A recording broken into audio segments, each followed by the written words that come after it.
Top of the morning, goons and mutants. We're having a lovely Tuesday over here at Forgotten Gear Restoration. We have some nice, cool weather, finally. Some overcast skies right here across from the old bread factory. Oh man, it's good to be back at the bench after a few days off to get some fam stuff done. You know how that goes. So I've got Dave. This is your Peavey XXX. This is part of the Ultra Tube series. Nasty and copious amounts of gain. So you're telling me that both overdrive channels have no volume, punch, clarity, definition, the whole thing. And you've already gone and done a complete retube. That's 4 12AX7s and 4 6L6s. So that's a lot. So let me get the signal generator set up. I'll get a signal through there, and then I'll come right back to you guys. Bye. Okay, so first things first, what we're going to do, since you said you retubed her, is we're going to go ahead and check the power amp. We're going to see where current draw is. We're going to see if we have a nice, healthy bias present. So she's warmed up, about 507 plate volts there. And let me get this warmed up. So just so you know, it's not resting on your tubes. I have a thick cardboard tube running across the socket bases, so they're not making contact. Okay, so let's get her off of standby. And I'm expecting around, not expecting that, we should be seeing around 35-ish millivolts or milliamps of plate current for around 490-ish volts. So let's see what's going on. I don't know if this is a balance issue.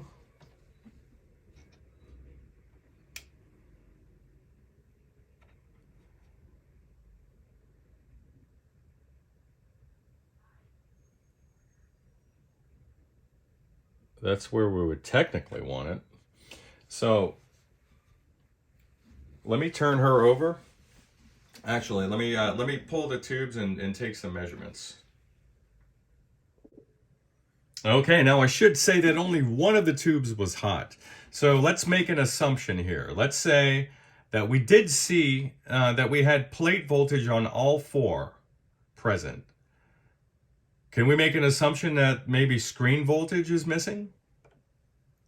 And that there's no conduction as a result? Well, let's find out. Let's make sure we have minus 40 or 50, minus 50, minus 50, minus 50, minus 50. So we have healthy negative voltage present. 1, 2, 3. Okay, we have 510 plate volts on that one. 510 on that one. 510 on that one. And 510 on that one. All right, now let's check the screens. No screen voltage on this one. No screen voltage on this one. Screen voltage present on this one. And no screen voltage present on this one. So like I said, there was only one tube that was conducting. So let's flip her over and find out what's up. All right, so yeah, the suspicions panned out. And I'll just poke it with a chopstick and show you what's going on. I can't find a schematic for the power amp for this particular one. Let me shut the power down.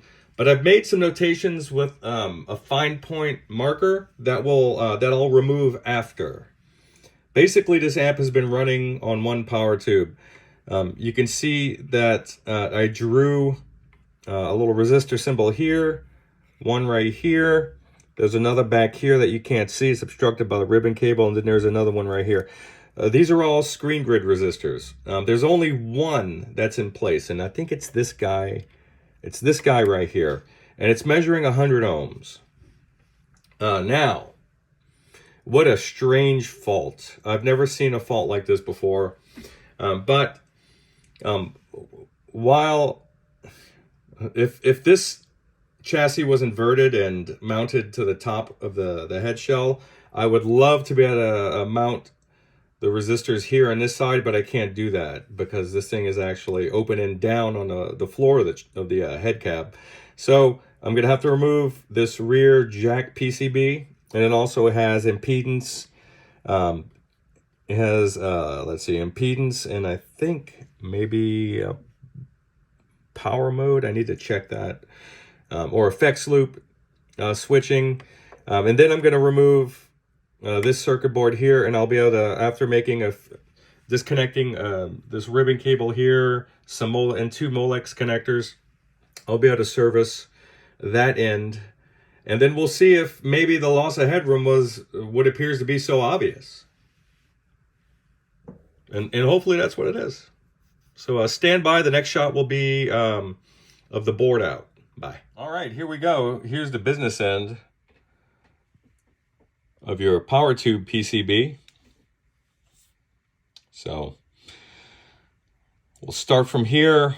I'll go ahead and make sure these diodes are in good order, but here are the screen grid resistors here, and they will be replaced summarily. And here we go. I upped them up from 100 to 470. All right, so let's see where we are. I just got finished reassembling the PCBs there. Let's get her warmed up. Just gonna go, let's see. I mean, it wasn't drawing any current at all. Let's see what's up now.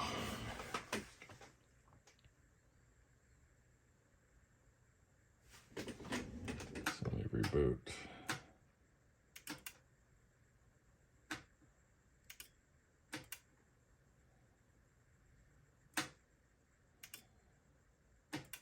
There we go.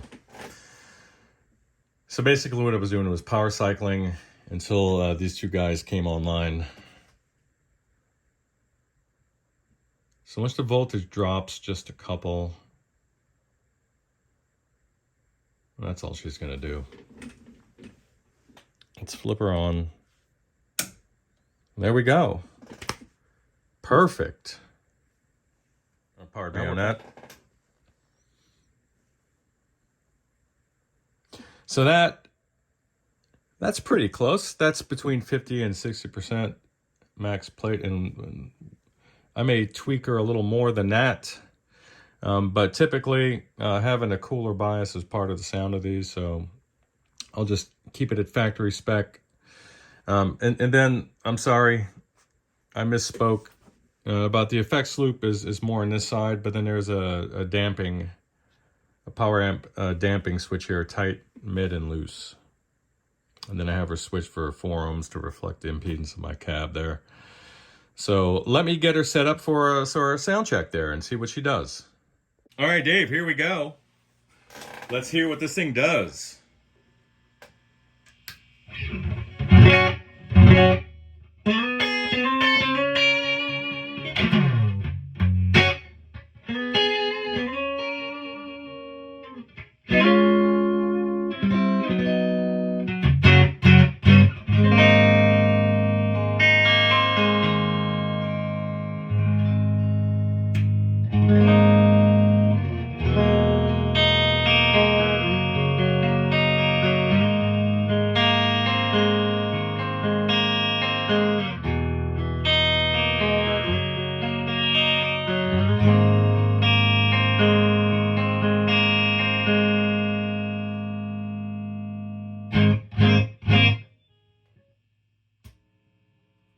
Crunch.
Ungodly loud.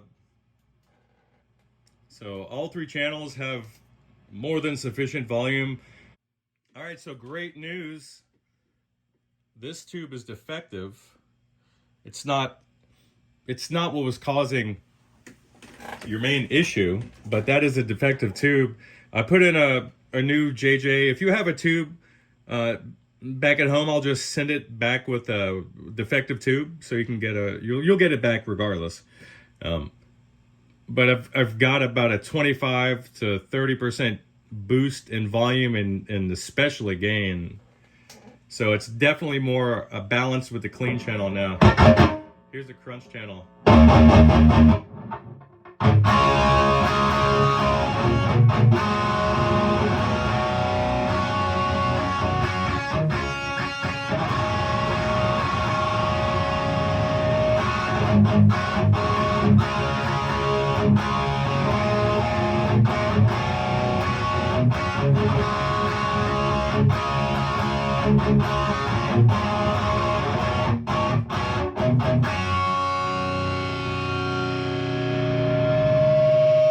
It's just so loud. It sounds so good through my 412, man.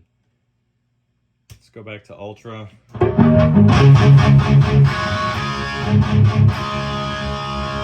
And I'll say this also, that the body controller here will substantially attenuate the volume if you have it low.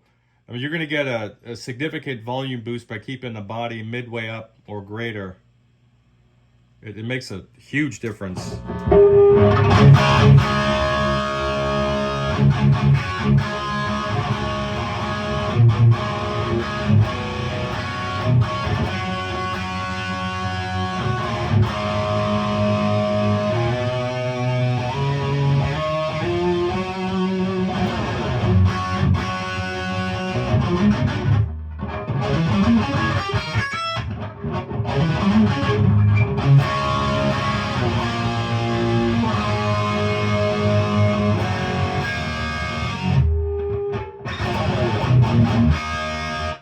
That's gained 50% up. I think this is light years better than the 5150 of that decade.